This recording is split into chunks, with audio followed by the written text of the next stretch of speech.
তুমি যদি আমার মেয়েকে বিয়ে করো তাহলে আমি তোমার বাবার সমস্ত ঋণ পরিশোধ করার ব্যবস্থা করে দেব।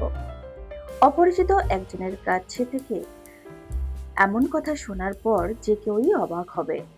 হৃদয়ও বেশ অবাক হয়েছে প্রায় 50 অর্ধ বয়সী লোকটির কথা শুনে। হৃদয়ের বাবা মারা গেছে গত 2 দিন আগে। মারা যাবার আগে তিনি মানুষের কাছে থেকে চড়া সুদে অনেক টাকা ঋণ নিয়েছেন ব্যবসার খাতিরে। কিন্তু হৃদয়ের বাবা হঠাৎ হার্ট অ্যাটাকে মারা যাওয়ার কারণে সমস্ত ঋণের চাপ এসে পড়েছে হৃদয়ের ওপর। ঋণের পরিমাণ সর্বমোট 12 লক্ষ টাকা। বর্তমান এই পরিমাণ টাকা হৃদয়ের পক্ষে শোধ করা সম্ভব নয়, কেননা হৃদয় সবে পড়াশোনা শেষ করে চাকরির চেষ্টা করছে। হৃদয় কখনো ওর বাবার ব্যবসার ব্যাপারে নাক গলায়নি।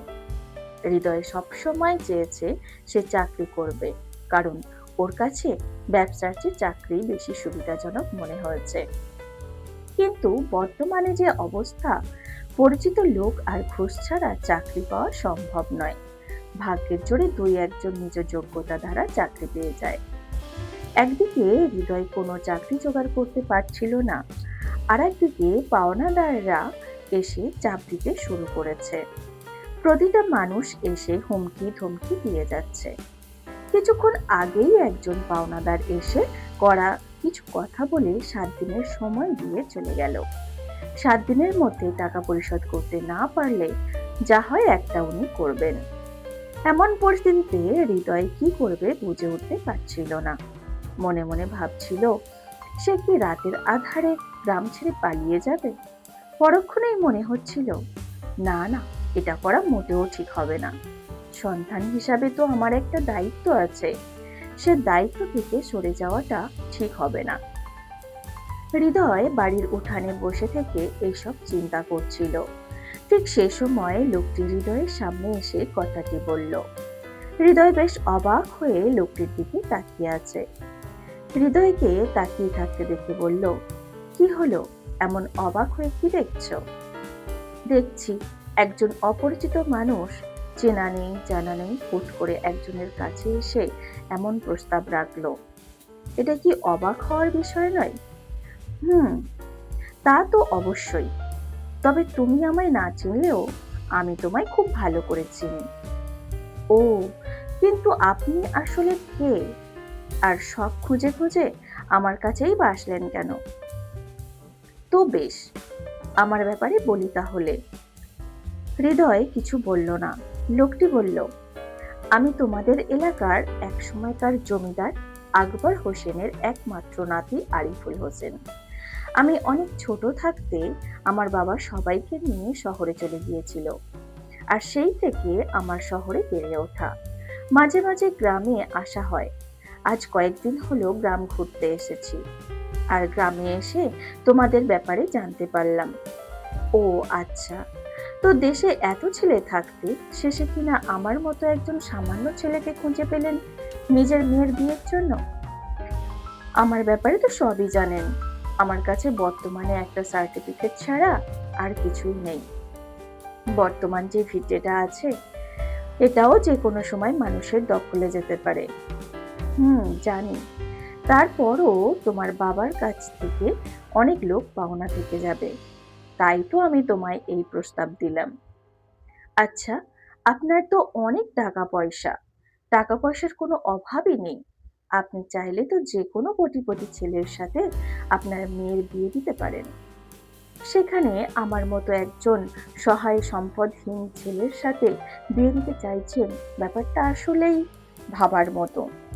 কোথাও আবার আপনার মেয়ের চরিত্রের কোনো সমস্যা নেই তো, যার কারণে কেউ বিয়ে করতে চাইছে না বলে মেয়েকে আমার ঘাড়ে গোছাতে চাইছেন?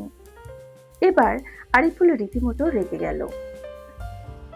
বেশ কর্কশ গলায় বলল, তুমি যেরকম ভাবছো আমার মেয়ে এরকম কোনো সমস্যাই নেই।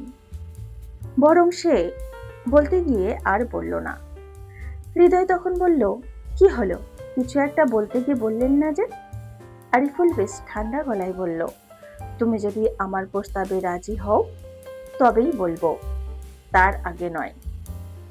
আর এখন আমার প্রস্তাবে রাজি না হওয়া ছাড়া তোমার হাতে আর কোনো উপায়ও নেই। তাই কি করবে ভেবে নাও। আজকের দিন তোমায় সময় দিয়ে গেলাম। এইটুকু বলে আরিফুল হৃদয়ের সামনে থেকে চলে গেল। হৃদয় আরিফুলের কথা চিন্তা করছে, এত বড় লোক একজন মানুষ, তার মতো একজন ছেলের কেনই বা এলো নিজের মেয়ের বিয়ে দেওয়ার জন্য। তবে কি ওনার মেয়ের শারীরিক কোনো সমস্যা আছে, নাকি অন্য কোনো সমস্যা বুঝতে পারছে না। ঠিক এমন সময় পাপ্পু নামের একজন লোক হৃদয়ের কাছে এলো। ওনার হাতে কিছু কাগজপত্র। পাপ্পু হৃদয়ের কাছে এসে বলল, দেখো বাবা, তোমায় একটা কথা বলার ছিল। হ্যাঁ কাকা, বলুন। আজ থেকে মাস 6 আগে তোমার বাবা আমার কাছে এই বাড়িটি বিক্রি করেছিল। তাই তিনি জানিয়েছিল যতদিন আমি বেঁচে থাকি ততদিন যেন এই কথা তোমাকে না জানাই। আর এতদিন তিনি এই বাড়িতে ভাড়া হিসাবে থাকবেন। তিনি আমার বন্ধু মানুষ ছিল, তাই না করতে পারিনি। আমি জানি এসব হয়তো তোমার বিশ্বাস হবে না, তাই কাগজপত্র সঙ্গে করে নিয়ে এসেছি। পাপ্পু ওর হাতের কাগজপত্রগুলো হৃদয়ের হাতে দিল। সবকিছু দেখার পর হৃদয়ের মাথার যেন আকাশ ভেঙে পড়ল। সে কি করবে বুঝতে পারছে না। তখন পাপ্পু বলল, তুমি যদি চাও এই বাড়িতে ভাড়া হিসাবে থাকতে পারো। তুমি অনেক ভালো ছেলে, তোমায় বাসায় রাখতে অসুবিধা নেই। হৃদয় একদম নির্বাক। তার অগোচরে কত কিছু হয়ে গেছে, অথচ সে কিছুই টের পায়নি। হৃদয় পাপ্পুকে বলল, কাকা, আমি আপনার সাথে পরে কথা বলবো, আমায় একটু একা থাকতে দিন। হৃদয় উঠে ঘরের মধ্যে চলে গেল। হৃদয়ের কথা ভেবে পাপ্পুর বেশ খারাপ লাগলো। হৃদয় ঘরের মধ্যে চুপ করে বসে আছে। হৃদয়ের বয়স যখন 13 বছর, তখন ওর মা মারা যায়। তখন থেকে হৃদয়ের জীবনটা একদম ছন্নছাড়া হয়ে গেছে। হৃদয়ের বাবা হৃদয়কে খুব ভালোবাসতো। যখন যা প্রয়োজন হতো তখন তা বলা মাত্রই তা পূরণ করত। ইন্টার পর্যন্ত হৃদয়ের বাবা ওর পড়ার খরচ চালাতো, কিন্তু অনার্সে ওঠার পর থেকে টিউশনি করে নিজের খরচ নিজেই চালিয়েছে, আর এখনো তাই করছে। পাশাপাশি চাকরির চেষ্টা করছে। হৃদয় কখনো ওর বাবার সাথে বসে খোলামেলা ভাবে কোনো কথা বলেনি। সবসময় নিজের মতো থেকেছে, একা থাকাকেই ভালো মনে করেছে সে। আজ হৃদয় ওর ভুল বুঝতে পারছে। যদি সে বাবার সাথে খোলামেলা ভাবে কথা বলতো, ব্যবসার দিকে একটু নজর দিত, তাহলে হয়তো আজ এমন পরিস্থিতিতে পড়তে হতো না। কিন্তু যা হবার তা তো হয়ে গেছে। ভেবেছিল নিজেদের শেষ সম্বল এই ভিটিটা বিক্রি করে সমস্ত পাওনাদারদের টাকা মিটিয়ে দেবে, কিন্তু এখন সেই শেষ সম্বলটুকুও শেষ হয়ে গেছে। এখন হৃদয়ের কাছে কি করা উচিত সে নিজেও বুঝতে পারছে না। এখন একমাত্র শেষ উপায় হলো আরিফুলের প্রস্তাব মেনে নেওয়া। তাছাড়া এই মুহূর্তে এতগুলো টাকা পরিশোধ করা সম্ভব না। হৃদয় মনে মনে ভাবছে, ওনার মেয়ের মধ্যে যে সমস্যা থাকুক না কেন, তা আমার মেনে নিতে হবে, কারণ এটাই একমাত্র উপায়। নিজের জীবন নষ্ট হোক আর যাই হোক, ওর বাবাকে সে সব ঋণের মধ্যে রাখবে না। ছেলে হিসাবে এটুকু তো করা ওর কর্তব্য। হৃদয় সিদ্ধান্ত নিল সে আরিফুলের প্রস্তাব মেনে নেবে। কিন্তু আরিফুল আবার ওকে মিথ্যা আশ্বাস দিল না তো? না, তা কেন করবে? এসব ভাবতে ভাবতে হৃদয় ঘুমিয়ে পড়ে। পরের দিন সকালে উঠে হৃদয় রুম থেকে বের হতেই দেখলো আরিফুল হৃদয়ের বাড়ির সামনে গাড়ির সাথে হেলান দিয়ে দাঁড়িয়ে রয়েছে। হৃদয় আরিফুলের কাছে এগিয়ে এলো, জিজ্ঞাসা করলো, এত সকাল সকাল আপনি? হ্যাঁ, আমার একটা জরুরি মিটিং আছে বিকালে, তাই এখনই চলে এলাম তোমার সিদ্ধান্ত জানার জন্য। তো কি সিদ্ধান্ত নিলে? হৃদয় দীর্ঘশ্বাস ফেলে বলল, আমি আপনার প্রস্তাবে রাজি। হৃদয়ের কথায় আরিফুলের মুখে হাসি ফুটে এলো। তিনি হৃদয়ের কাঁধে হাত রেখে বলল, আমি জানতাম তুমি রাজি হবে। এখন চলো আমার সাথে। কোথায়? আগে গাড়িতে তো ওঠো, তারপর না হয় বলবো। হৃদয় কোনো কথা না বলে গাড়িতে উঠে পড়ল। আরিফুল নিজে গাড়ি ড্রাইভ করছে। হৃদয় কোনো কথা বলছে না, মনে মনে ভাবছে আজ সে সামান্য টাকার কাছে বিক্রি হয়ে গেল। গাড়িতে থাকাকালীন হৃদয় একটা কথাও বলল না, এমনকি আরিফুলও কিছু বলল না। প্রায় ঘন্টা দুয়েক পর আরিফুলের গাড়ি একটা বাংলো বাড়ির সামনে এসে থামলো। একটু বাদেই বাড়ির দরজা দারোয়ান খুলে দিল। আরিফুল গাড়ি নিয়ে ভেতরে প্রবেশ করলো। হৃদয় বুঝলো এটাই আরিফুলের বাড়ি। গাড়ি এক জায়গায় পার্কিং করে আরিফুল বলল, এসো হৃদয়, গাড়ি থেকে নামো। হৃদয় গাড়ি থেকে নেমে বাড়ির দিকে তাকালো। দোতলা বিশিষ্ট সাদা রঙের বাড়ি। ছাদের একপাশে টিনের ছাউনির মতো লাল রঙের ঢালাই করা। বাড়ির মেন গেট থেকে বাড়ি পর্যন্ত ঢালাই করা রাস্তা। রাস্তার ধার ইট দিয়ে ডিজাইন করা। রাস্তার ধারে বিভিন্ন রকমের ফুলের গাছ। বাড়ির এক পাশে একটি দোলনা বসানো।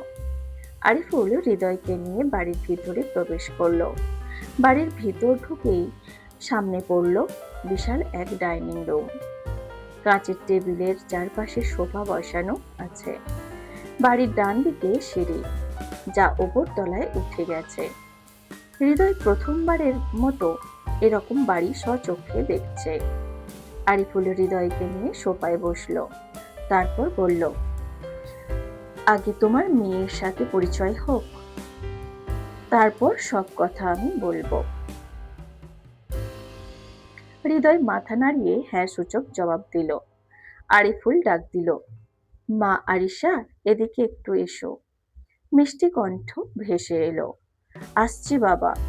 হৃদয় আরিশার কণ্ঠ শুনে ভাবছে, যে মেয়ের কণ্ঠ এতটা মিষ্টি, না জানি সে কতটা সুন্দর দেখতে। একটু বাদে সিঁড়ি দিয়ে কারো নামার শব্দ পেয়ে হৃদয় সেদিকে তাকালো। আরিশা খুব ধীর পায়ে সিঁড়ি দিয়ে নিচে নামছে। হৃদয় অপলক দৃষ্টিতে আরিশার দিকে তাকিয়ে আছে। হৃদয়ের দেখা সব মেয়ের মধ্যে আরিশাকে সবচেয়ে বেশি সুন্দর লাগছে।